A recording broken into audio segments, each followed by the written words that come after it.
Club Junta, building better Africa.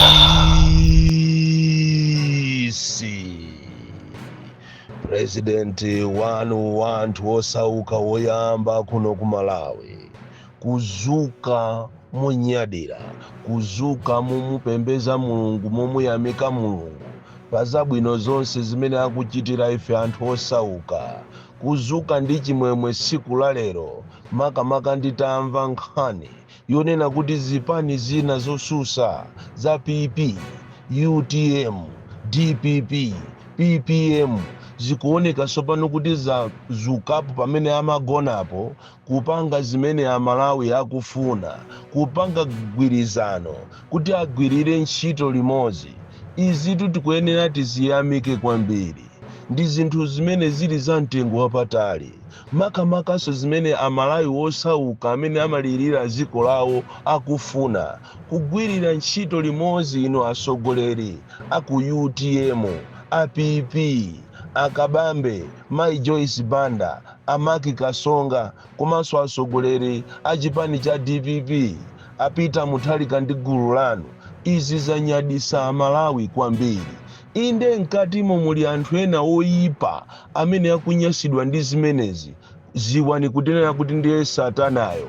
Simungamusangalase wina aliyense chifukwa ifeyo si ife ndalama.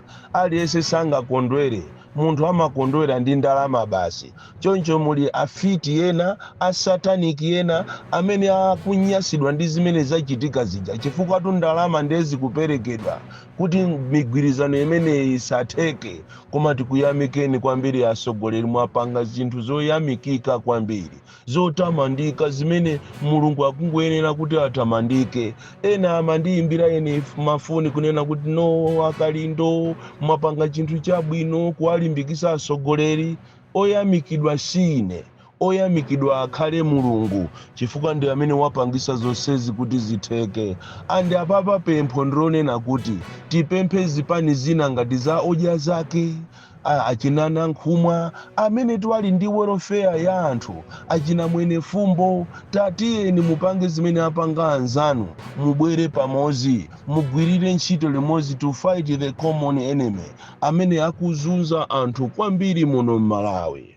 Komanso ndazuka mwamphamvu kwambiri chifukwa ndikufuna lero ndilengeze kunena kuti ulendo wakukasasire sopano watheka. Tikuyamikeni Amalawi nonse amene mwapereka katundu osiyanasiyana zovala zokuti anthu akathandizikire kumene koko, anthu amene akukhala pa kampu la CCAP of the Livingstonia Synod ngati akapolo mu dziko lawo lomwe, kupanda chisoni ndithu Dr. Lazarus Chakwera kuwalamula ame kukazuza anthu kuchecha zomera zawo, mbewu zawo, kuombera ng'ombe zawo, kuombera mbuzi zawo, kugumula nyumba zawo. Ndizomvesa chisoni anthu akuzunzika, amayi ndi ana, azigogo, azibambo, anyamata akuzunzika pakanopa chakwanano sopano chaka anthu aja akuzunzika. Andi ndimati ndikupempheni inuyo asogoleri amene mukuyang'anira anthu akukasasire kunena kuti nthawi yakwana sopano to fight for your freedom in your country. Munyamulane nonse mukaunjikane ku Nkhata Bay kwa DC pakana akuyankheni mayankho anu, mubwerere kumene inu munachokera. Choncho ife Amalawi tikufuna tilengeze kuti ife Amalawi first tili wothokoza kwambiri, ndipo la Mulungu likubwera ali tikhala tili pa ulendo wopita sopano kukasasire kumene muli ku Amalawi first. Konzekani, timu yathu tikonzeke tikapereke katundu amene iyi kwa anthu amene akuzunzika pa msasa uja wa Livingstonia CCAP pa chechi pajapo, kumakhala osadya, kumamwalira pompo anthu, kumavutikana kulephera sukulu chifukwa cha anthu oyipa mitima, nkhope zoopsa kwambiri, wachechera mbewu zawo, thochi zawo, chimanga chawo, china chilichonse kuombera ndithu zifiyo zawo. Ndi zinthu zomvesa chisoni kwambiri. Lero ndicheza kwambiri nyumba ndi azibale ake komanso timu yonse ya Michael Usi posatira zimene zachitika masiku apitawa. Ndicheza nanu kwambiri inu a Michael Usi, koma mwina tisanafike kumeneko pa nkhani yathu yayikulu imene iya lero ya Michael Usi Manganya amene akukondedwa sopano ngakhale ku maiko akunja pa zimene akupanga. Ena afika ponena kuti Saulos Chilima sopano wazuka, ankaona ngati Saulos Chilima anafa, koma Saulos Chilima wina anabisidwa in the name of Michael Usi. Michael Usi ukuyenera usamale kwambiri.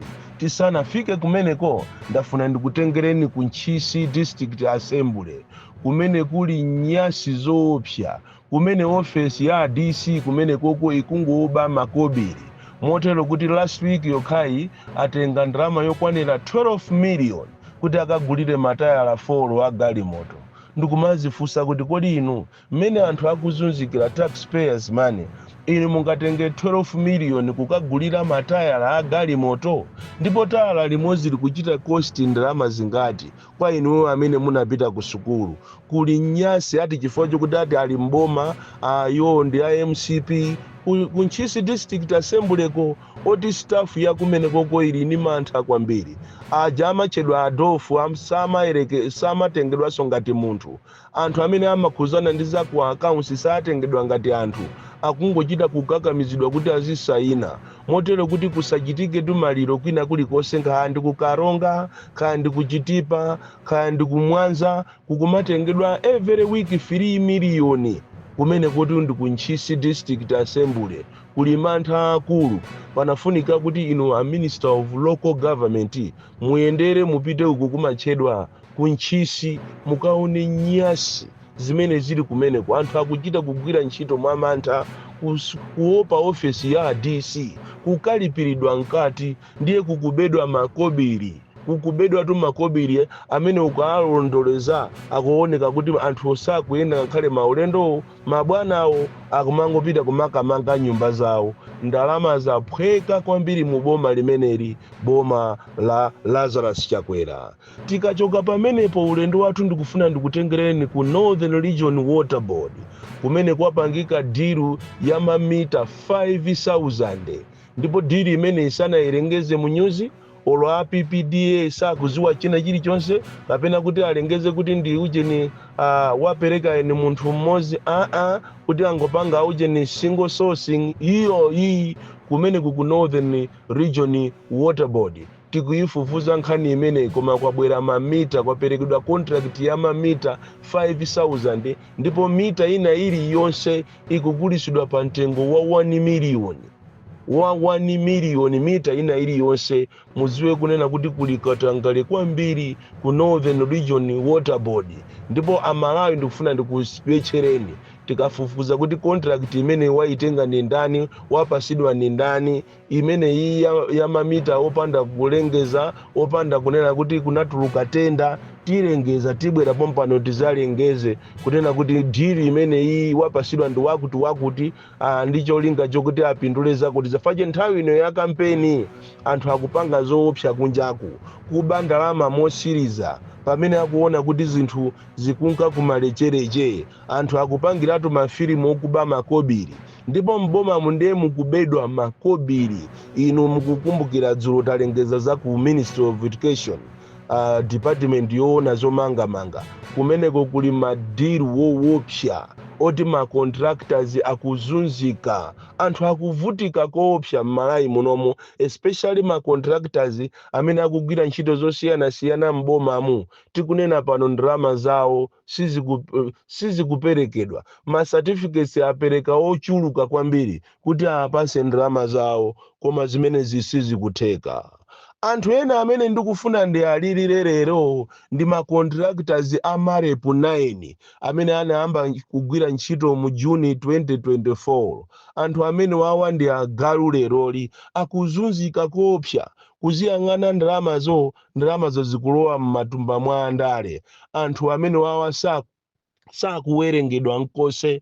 Anthu a Marepu 9, ma contractors a Marepu 9 ena ndi aja ankakangana ku Nchisi uku kumangisana anthu ogwira ntchito za escomuzo kufuna kumangisana chifukwa chonena kuti aboma akuzunza ma contractors ena chipitirire kunsanje uku mabanja awo enawo agwedezeka ndalama zawo enawo alandidwa chuma chawo alandidwa ndi angongole chifukwa chosapereka ngongole zimene anazitenga akatapira anthu kukhala from 2024 kuzafika 2025 koma osalandira ndalama zawo andi akuchita kuwauza kuti tikufuna no tichite extend tiloweno mu marepu 10 ndi sono anthu akalowe mu marepu 10 koma sanalandire china chilichonse umangoziwa kunena kuti ziko la manjanjawidi anthu okuba kwambiri anthu amene sawerengera za wina aliyense anthu amene alibe welfare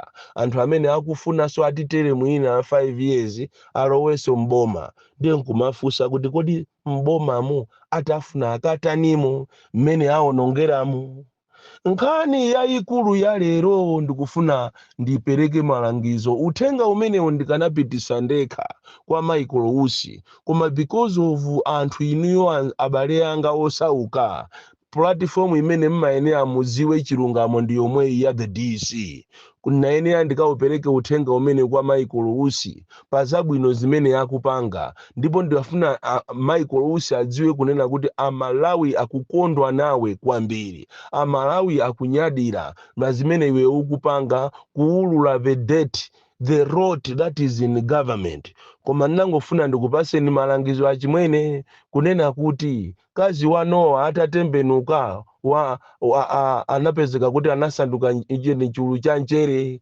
kandi Yona amene kandi Noah anasanduka chulu cha nchere pamene mukupanga zinthu osamabwerera mbuyo msilikali akati forward ndi forward mukakhala kuti mufuna muzikasuzumira kumene mwachokerako muzacheredwa ng'ona simasewera ni munthu umakhonza kuyikwira pansana imakhonza kukuyasamulira mkamwa iwe ndikumalowesa mu mutu koma siku lina uzamezedwa ndi ng'ona chonde Michael Usi musamale kwambiri musawerengere za ubale wanu ati khandi inu ndi a president ayi mudziwe kunena kuti kalulu wanamva mawu oyamba achiwiri anaakana zija zachitika ndi MCP ndi a Jessica Bwira kukapanga press conference yolusa kwambiri ndikukuza nikunena kuti musamale kwambiri musamasewere ndi MCP ndi yoopsa ndipo mujite resign mawu amene aja musatenge rightire